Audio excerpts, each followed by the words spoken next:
मेरे अजीज हम वतनों, आज मैं आपसे पाकिस्तान की कहानी सुनाने आया हूं। एक ऐसी कहानी जो हमारी मिट्टी में भी लिखी हुई है और हमारे खून में भी। लेकिन ये सिर्फ तारीख नहीं है, ये एक सबक है, एक आईना है और एक वादा है जो हमें अपने बुजुर्गों से पूरा करना है। जरा आंखें बंद करें और 14 अगस्त 1900 का मंजर अपने दिल में लाएं। वो रात जब लाखों लोग अपनी जमीन, अपने घर, अपनी यादें छोड़कर निकले थे। कुछ पैदल चल रहे थे, कुछ ट्रेनों में भरे हुए, कुछ अपने बच्चों को गोद में लिए, कुछ अपने बुजुर्गों को सहारा देकर और कुछ अपने प्यारों की लाशें उठाए हुए। ये सब किस लिए? सिर्फ एक ख्वाब के लिए। पाकिस्तान। पाकिस्तान कोई आम मुल्क नहीं था, ये एक नजरिया था। कायद आजम मोहम्मद अली जनाह ने कहा था, हम पाकिस्तान इसलिए चाहते हैं कि हमारे लोग आजाद हों, अपने दीन के मुताबिक जिंदगी गुजार सकें, इंसाफ के साथ, इज्जत के साथ। और याद रखें दोस्तों, जब कोई ख्वाब कुर्बानी के बगैर हासिल हो तो उसकी कीमत कम लगती है, लेकिन यह ख्वाब ये लाखों जानों के खून से खरीदा गया था। मेरे वालिद मुझे बताते थे कि किस तरह 1900 में ट्रेनें आती थीं। बाज ट्रेनों में जश्न की आवाजें होते, लेकिन बाज ट्रेनें ऐसी भी आते जिनमें सिर्फ खामोशी होती और खून की बो। ये कुर्बानी हमारी बुनियाद है और जो कौम अपनी बुनियाद को भूल जाए वो इमारत ज्यादा देर खड़ी नहीं रहती। मैं जब दुनिया में गया, करकट खेली, मुख्तलिफ मुल्क देखे, तो मुझे एहसास हुआ कि दुनिया में इज्जत सिर्फ उसी को मिलती है जो अपनी आजादी की कदर करे। हमने आजादी हासिल की, लेकिन सवाल यह है कि क्या हमने उसकी हिफाजत की? दोस्तों, आजादी सिर्फ झंडे लहराने का नाम नहीं। आजादी का मतलब है कि आप अपने फैसले खुद करें, अपनी समत खुद तय करें और किसी के सामने हाथ न फैलाएं। लेकिन 1947 के बाद हमने बार बार अपने फैसले दूसरों के हाथ में दे दिए। कभी ताकतोर मुल्कों के, कभी आलमी उदारों के और कभी अपने ही मुल्क के ताकतोर तबके के। मैं आपको बताऊं, मैंने अपनी जिंदगी में एक उसूल सीखा, जब आप अपनी खुदी बीच देते हैं तो फिर आपके पास कुछ नहीं बचता। यही उसूल फर्द पर भी लागू होता है और कौम पर भी। पहले सालों में हमने जबरदस्त मौके जाये किए। 550 की दहाई में हमारी मईशत खते में तेज रफ्तार तरक्की कर रही थी, लेकिन हमने अपने निजाम को इंसाफ पर नहीं बल्कि ताल्लुकात और सफारिश पर चलाया। जो कौम मेरिट को नजरअंदाज करती है वो अपनी बुनियाद खो देती है। मेरे दोस्तों, ये वो वक्त था जब हम कायदा आजम के वजन पर चल सकते थे, लेकिन हमने आसान रास्ता चुना। और याद रखें, आसान रास्ता हमेशा वक्ती खुशी देता है, लेकिन लंबे सफर में तबाह कर देता है। मैं जानता हूं कि आप में से बहुत से लोग आज भी अपने दादा नाना से 1947 की कहानियां सुनते होंगे। वो भूखे प्यासे चलते थे लेकिन हौसला नहीं हारते थे। आज हमारे पास सब कुछ है, सड़कें, बिजली, स्कूल, यूनिवर्सिटियां, लेकिन हौसला कमजोर है। क्यों? क्योंकि हमने कुर्बानी देना छोड़ दी। एक माली आजादी का उसूल है जो मैं हमेशा दोहराता हूं, अगर आप आज कुर्बानी नहीं देते तो कल आपको मजबूरी में कुर्बानी देनी पड़ेगी।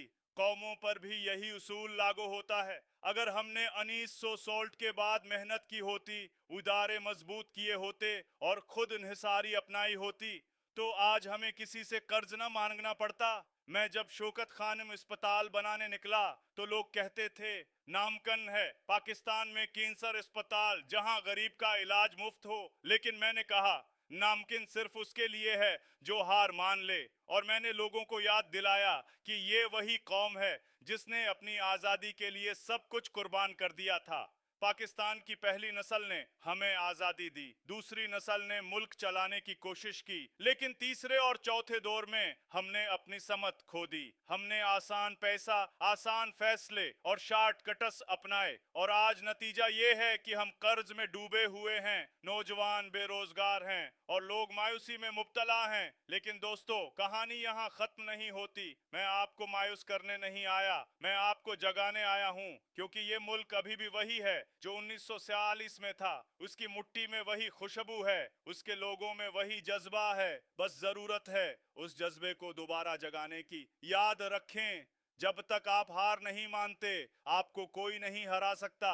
तो आओ उस सफर को दोबारा शुरू करें, कुर्बानी दें, मेहनत करें और अपने फैसले खुद करें, क्योंकि अनीस सो सॉल्ट का ख्वाब अभी अधूरा है और उसे मुकम्मल करना हमारा फर्ज है। पाकिस्तान की आज़ादी के बाद जो सबसे अहम वक्त था वो पहला 20 साल था। ये वो वक्त था जब कौम अपनी सिमत तय करती है, अपनी बुनियाद मजबूत करती है। जैसे एक बच्चा जब जवान होता है तो उसकी आदतें, उसका किरदार सब उसी दौर में बनता है। 1947 के बाद हमने एक नए मुल्क की बुनियाद रखी। 1950 की दहाई में हम दुनिया के उन चंद ममालिक में थे जिनकी मईशत तेजी से तरक्की कर रही थी। हमारे सनतकार दुनिया में नाम कमा रहे थे। हमारी ज़राअत खित्ते में सबसे बेहतर थी और हमारे तालीमी अदारे पूरे एशिया में मिसाल समझे जाते थे। लेकिन हमने एक बहुत बड़ी गलती की। हमने मेरिट को पसे पुश डाल दिया और ताल्लुकात, सफारिश और अकरबा परवरी को बुनियाद बना लिया। याद रखें मेरे दोस्तों, एक कौम तब बर्बाद होती है जब वो अपने बेहतरीन लोगों को आगे लाने के बजाय अपने करीबी लोगों को आगे ले आए। मैंने क्रिकेट में देखा, जब टीम मेरिट पर बनती है तो दुनिया की सबसे बड़ी टीमों को हरा देती है, लेकिन जब सफारिश से टीम बनती है तो हार मुकद्दर बन जाती है। यही उसूल कौमों पर भी लागू होता है। 1950 और 60 की दहाई में हमने सनत लगाई, लेकिन हमने ये नहीं सोचा कि हमें टेक्नोलॉजी में आगे जाना है, हमें तालीम को अवलीन तरजीह देनी है। हमने अपने जमींदारों को मराद दें लेकिन किसान को मजबूत नहीं किया। और सबसे बढ़कर हमने वफाक को मजबूत करने के बजाय तकसीम की सियासत को बढ़ावा दिया। दोस्तों, जब एक घर में इंसाफ ना हो तो घर टूट जाता है। पाकिस्तान भी एक घर था और हमारा सबसे बड़ा कमरा था मशरकी पाकिस्तान। वहां के लोग हमारे भाई थे। उन्होंने भी 1947 में कुर्बानियां दी थी, लेकिन हमने उनके साथ इंसाफ नहीं किया। हमने उनके वसाइल इस्तेमाल किए, लेकिन उनको तरक्की के यकसा मौके नहीं दिए।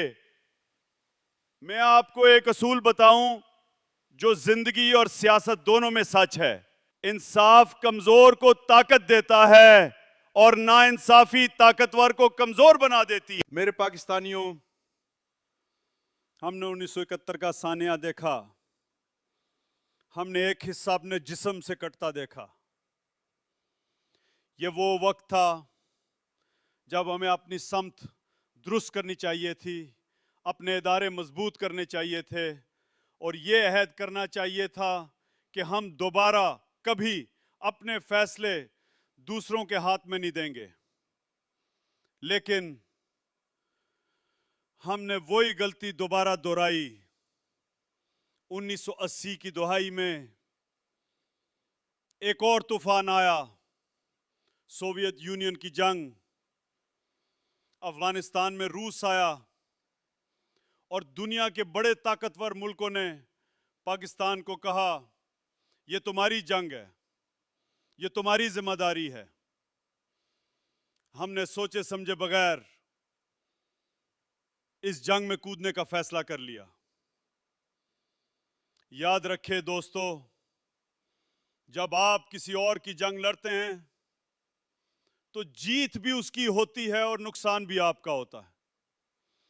इस जंग में हमने अपने मुल्क को एक महाज बना दिया। हमने अपनी सरजमीन, अपने इदारे और अपने नौजवान सब इस जंग में झोंक दिए। पैसे आए, हथियार आए, लेकिन साथ ही नशा, क्लैशनकोफ और इंतहा पसंदी भी आई। हमने वक्ती फायदे के लिए अपने मुआशरे के अमन को कुर्बान कर दिया। मैं क्रिकेट खेल रहा था, दुनिया घूम रहा था और बाहर बैठ के देख रहा था कि मेरा मुल्क अंदर से कैसे बदल रहा है। पहले जो गांव और शहर सुकून के गहवारे थे, वहां तशद्दुद, नफरत और असला आम हो गया। हमने खुद अपनी जड़ों में बारूद रख दिया। दोस्तों, मैंने जिंदगी में एक असूल देखा है, जल्दी का फायदा हमेशा वक्ती होता है, लेकिन नुकसान लंबा होता है। हमने जल्दी पैसे, जल्दी ताकत के लिए अपनी आने वाली नस्लों का सुकून बेच दिया। फिर आया 1990 का दौर, जमहूरियत का नारा बुलंद हुआ, लेकिन जमहूरियत का मतलब सिर्फ वोट डालना नहीं होता। जमहूरियत का मतलब इंसाफ, मेरिट और अवाम की खिदमत है। लेकिन हमारे सियासतदानों ने उसे सिर्फ अपनी दौलत बढ़ाने का जरिया बना लिया। करप्शन सिर्फ पैसे चुराने का नाम नहीं है, करप्शन वो है। मेरे पाकिस्तानियों,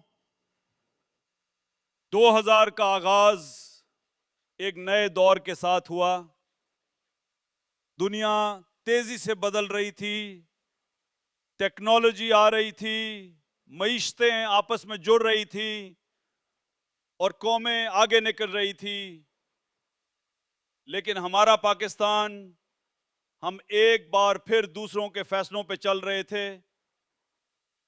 हमने एक बार फिर वही पुराना रास्ता चुना, कर्ज लेना, बैरूनी ताकतों के एजेंडे पे चलना और अपने इदारों को मजीद कमजोर करना।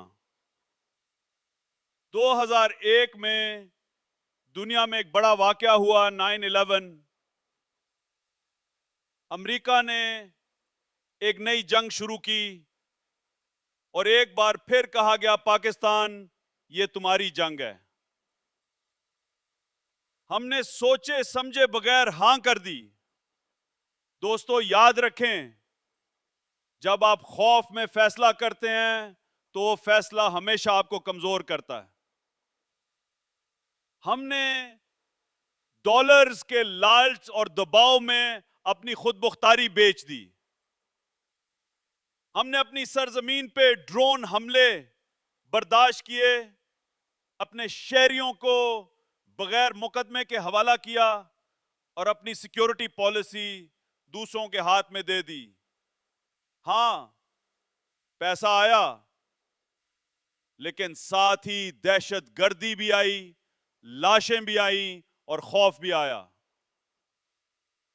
मैंने इस दौर में खुद देखा कि किस तरह पाकिस्तान के आम लोग, वो जो सियासत से दूर रहते थे, इस जंग के सबसे बड़े मुतासरीन बने। बाजारों में बम धमाके, स्कूलों में हमले और हर तरफ खौफ की फजा। मेरे दोस्तों, मैं एक बात हमेशा कहता हूं, इंसाफ के बगैर अमन नहीं आता और खुद मुख्तारी के बगैर इज्जत नहीं मिलती। ये वो वक्त था जब मेरे दिल में एक आग लगी। मैंने महसूस किया कि अगर मैं इस मुल्क के लिए कुछ ना करूं तो ये कौम मजीद अंधेरे में चली जाएगी। मैंने सोचा, मैंने क्रिकेट में नाम कमाया, शौकत खानम बनाया, नमल यूनिवर्सिटी बनाई, लेकिन ये सब उस वक्त तक अधूरा है जब तक मैं इस कौम को गुलामी से आजाद ना करा सकूं। 2002 में मैंने सियासत में पहला कदम रखा। लोग हंसते थे। मेरे अजीज पाकिस्तानियों, 2018 का वो लम्हा मैं आज भी नहीं भूल सकता, जब कौम ने वोट देकर ये जिम्मेदारी मेरे कंधों पर रखी। मेरे दिल में सिर्फ एक दुआ थी, या अल्लाह मुझे ताकत दे कि मैं उस कौम के साथ सच बोलूं, मुश्किल फैसले करूं और पाकिस्तान को उस रास्ते पर डालूं जो उसे इज्जत और खुददारी दे। लेकिन जब हम हुकूमत में आए तो सबसे पहला मंजर क्या था? खजाना खाली।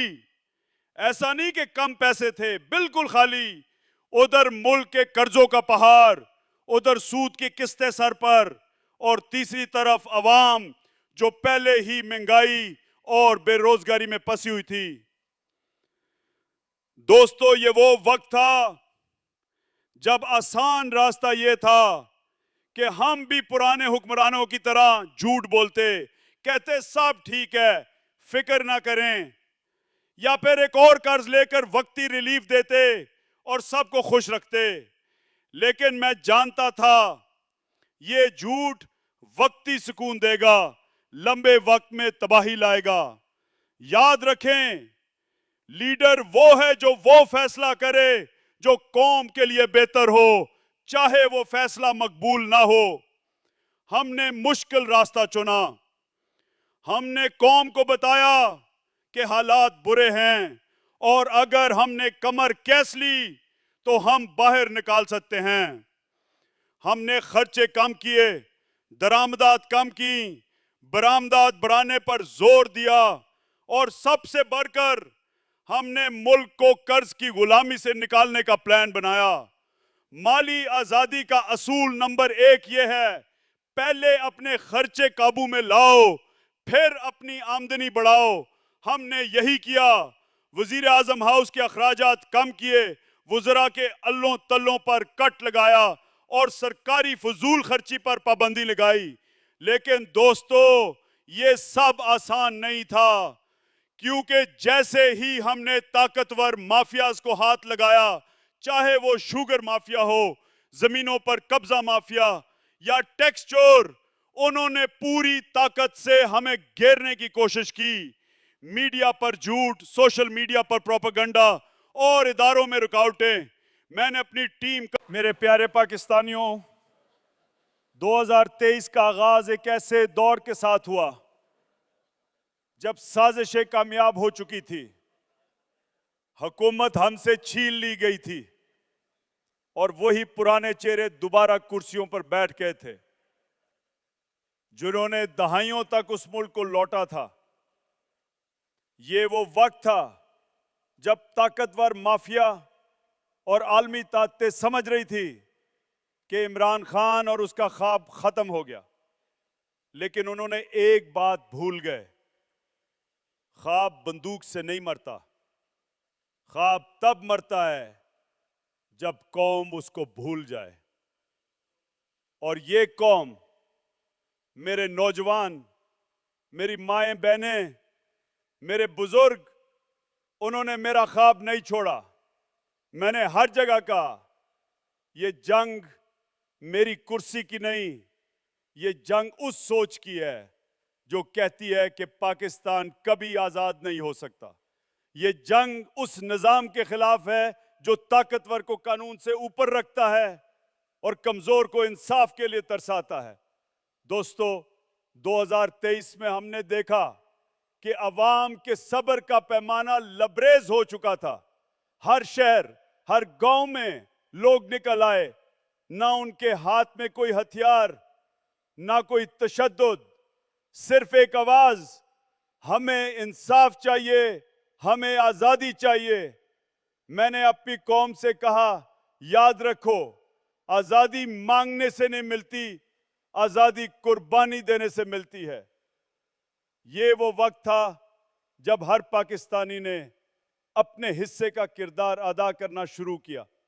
कोई सोशल मीडिया पर सच बोल रहा था, कोई अदालत में खड़ा होकर हक की गवाही दे रहा था, कोई जलसों में शामिल होकर अपना वक्त और मेहनत लगा रहा था।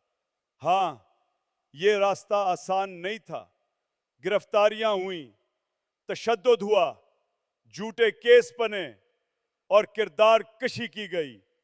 लेकिन दोस्तों, जब आप हक पर होते हैं तो आपको हर वार मजीद मजबूत करता है।